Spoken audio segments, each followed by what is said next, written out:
Bismillahirrahmanirrahim. Assalamualaikum warahmatullahi wabarakatuh. Alhamdulillah. Alhamdulillahilladzi anzala as-sakinata fi qulubil mu'minin liyazdadu imanan ma'a imanihim. Wassalatu wassalam ala sayyidina nabiyina Muhammadin wa ala alihi wa sahabatihi wa man tabi'ahu bi ihsanin ila yaumiddin, amma ba'd. Sidang jamaah salat zuhur yang dimuliakan oleh Allah Subhanahu wa taala. Alhamdulillah, kita bersyukur kepada Allah Subhanahu wa taala sebagai orang yang beriman kepadanya. Kita bersyukur dengan banyak-banyak menyebut, memuja, memuji kehadiratnya. Karena tidak ada yang kita harapkan dalam kehidupan kita ini melainkan bertambah kuatnya keimanan kita kepadanya, bertambah banyaknya modal kebajikan kita, semakin padatnya bekal kita menuju kehidupan kita yang abadi, yaitu kehidupan akhirat.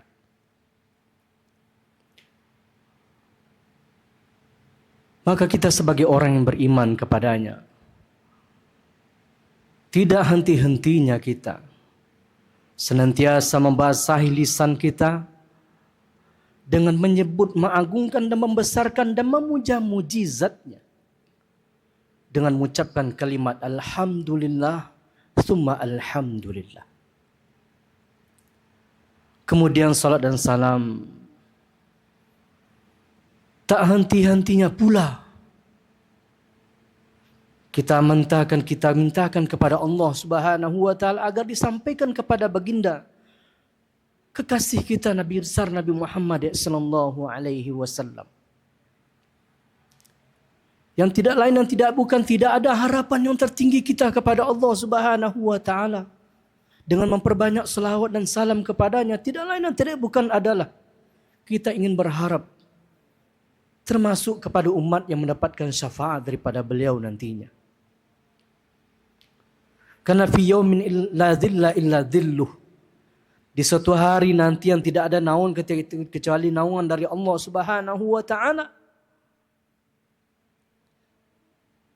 Harapan tertinggi kita yang kita tunggu, yang kita nantikan adalah syafaat daripada beliau, Nabi besar Nabi Muhammad sallallahu alaihi wasallam. Maka oleh kerana itu, sidang jemaah salat zuhur yang dimuliakan oleh Allah Subhanahu wa taala, banyak-banyaklah dalam kehidupan kita yang sekali-kalinya ini memperbanyak mengucapkan kalimat Allahumma salli ala Muhammad wa ala ali Muhammad. Perbanyak membaca salawat dan salam kepadanya. Sidang jemaah salat zuhur yang dimuliakan oleh Allah Subhanahu wa taala, lebih kurang 10 menit ke depan kami ingin mengajak kepada sidang jemaah untuk menambah keyakinan kita bahawa dalam kehidupan kita sebagai manusia yang sekaligus juga sebagai ahlul iman, sebagai orang yang beriman kepada Allah Subhanahu wa taala, maka kita sangat mengerti dan memahami tabiat iman ini, bahwa al-imanu yazidu wa yanqus. Dia senantiasa bertambah dan berkurang. Ketika kita mengenali dan memahami bahwa tabiat iman ini dia senantiasa bertambah dan berkurang, maka secara otomatis kita akan berhati-hati. Mawas diri kita. Bila masanya, bila waktunya, kita akan terperosok, akan tergelincir, akan dijauhkan oleh syaitan laknatullah alaih daripada jalan keimanan, jalan mendekat kepada Allah Subhanahu wa taala ini. Kita sebagai orang yang beriman akan sangat mengerti sekali bahwa ternyata Allah Subhanahu wa taala senantiasa menghadirkan kepada kita waktu-waktu yang istimewa. Waktu solat zuhur, menghadirkan kepada kita bulan-bulan yang istimewa. Sekarang kita sedang berada di bulan Al-Hurum, bulan yang dimuliakan oleh Allah Subhanahu wa taala, bulan Zulqa'dah. Bulan Al-Hajj, bulan haji. Dari Syawal kemarin kemudian sekarang Zulqa'dah. Kita sedang berada di bulan yang mana ketika kita melakukan amal kebajikan, pendekatan diri, bertakarub kepada Allah Subhanahu wa taala, balasannya akan diberikan oleh Allah Subhanahu wa taala dha'fa mudha'afa, berlipat ganda diberikan oleh Allah Subhanahu wa taala. Dan sangat mengerti kita dengan keadaan ini. Ini yang ingin kita tingkatkan, kita pertahankan kepada Allah Subhanahu wa taala. Rasulullah sallallahu alaihi wasallam dahulunya ketika dalam satu momen perubudiahan beliau, melakukan ibadah kepada Allah Subhanahu wa taala, Abu Bakar ketika itu menjadi saksi bahwa ketika itu Rasulullah sallallahu alaihi wasallam mengatakan, "Menjauhlah dariku. Menjauhlah dariku." Kata Rasulullah sallallahu alaihi wasallam. Kemudian Abu Bakar ketika itu radhiyallahu anhu mengatakan kepada Rasulullah sallallahu alaihi wasallam, "Ya Rasulullah, dengan siapa engkau berbicara? Dengan siapa engkau berkata, ya Rasulullah?" Maka Rasulullah sallallahu alaihi wasallam mengatakan, dunia ini sedang mengganggu saya. Mengganggu pikiran saya, mengganggu perasaan saya, mengganggu hati saya untuk dekat kepada Allah Subhanahu wa taala. Maka menjauhlah, maka saya katakan menjauhlah dari saya. Itu keadaannya Rasulullah sallallahu alaihi wasallam, sehingga Abu Bakar Siddiq radhiyallahu an setiap kali mengingat kisah ini beliau senantiasa menutiskan air mata, mengucurkan air mata. Maka itu Rasulullah sallallahu alaihi wasallam mengajarkan kepada kita semuanya bahwa yang memiliki potensi besar membuat kita jauh daripada beriman kepada Allah, dekat kepada Allah Subhanahu wa taala adalah godaan, gangguan, bisikan daripada dunia ini. Maka sidang jamaah salat zuhur yang dimuliakan oleh Allah Subhanahu wa taala, kita melihat Rasulullah sallallahu alaihi wasallam ketika melaksanakan ibadah wajib, beliau begitu rapi. Dan ibadah salat sunat juga tidak pernah alpa beliau melakukannya. Termasuk sunat-sunat rawatib.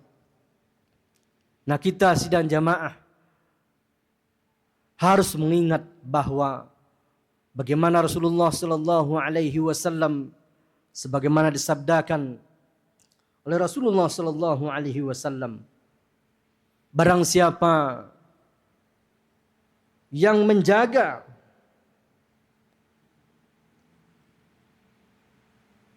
(12) rakaat daripada salat sunat rawatib, maka apa akan kita dapatkan? Kata Rasulullah sallallahu alaihi wasallam, banallahu lahu baitan fil jannah. Dengan kita melaksanakan, merapikan salat sunat rawatib saja, kata Rasulullah sallallahu alaihi wasallam, Allah Subhanahu wa taala akan membangunkan untuk kita rumah di dalam surganya. Mana dia yang 12 rakaat itu? Yang pertama adalah 2 rakaat sebelum subuh. Kemudian 4 rakaat sebelum zuhur. Nah, tadi kita sudah melaksanakan setelah sang muazin ataupun syekh muazin kita, ustaz muazin kita tadi menyampaikan, mengumandangkan azan. Kemudian kita melaksanakan salat sunat 2 rakaat. Kemudian ditambah lagi 2 rakaat lagi. Kenapa? Karena memang Rasulullah SAW tidak pernah meninggalkan 4 rakaat sebelum zuhur ini dan 2 rakaat setelah zuhur. Sebagaimana dikatakan bahwa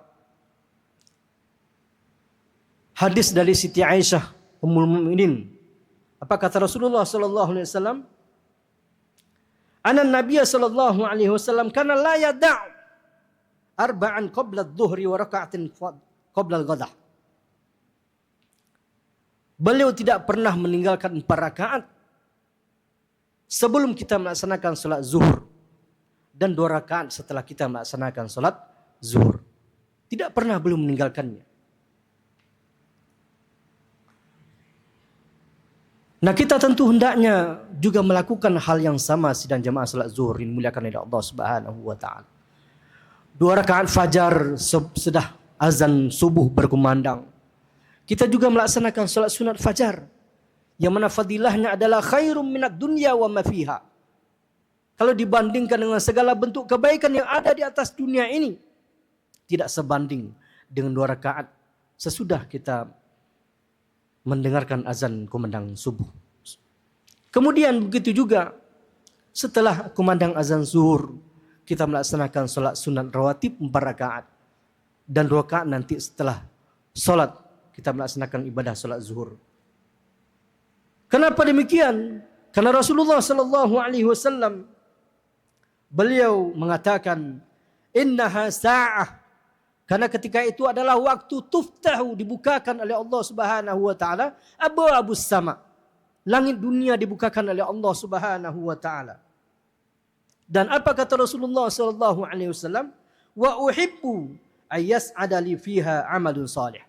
Dan ketika langit tadi dibukakan oleh Allah Subhanahu wa taala, nah Rasulullah sallallahu alaihi wasallam beliau mengatakan, saya sangat suka ketika itu amalanku naik oleh para malaikat di hadapan Allah Subhanahu wa taala. Ketika langit tadi dibukakan, didapati beliau sedang melaksanakan amal soleh. Nah, begitulah kondisinya, begitulah keadaannya. Rasulullah sallallahu alaihi wasallam menjaga keimanan beliau, menjaga kedekatan beliau kepada Allah Subhanahu wa taala. Beliau berupaya agar tidak tergoda oleh dunia, tidak terganggu oleh dunia. Kemudian beliau merapikan ibadah salat wajib beliau. Dan beliau senantiasa melaksanakan ibadah-ibadah sunat yang senantiasa beliau rapikan.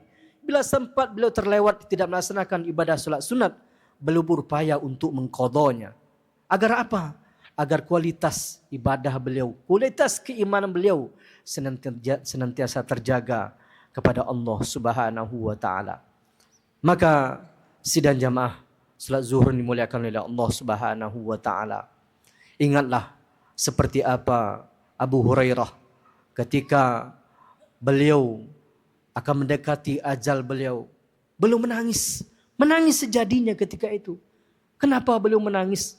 Karena beliau mengatakan setelah kematian ini ada perjalanan jauh, perjalanan panjang yang akan ditempuh. Padahal ketika itu bekal belum lagi banyak, kata beliau.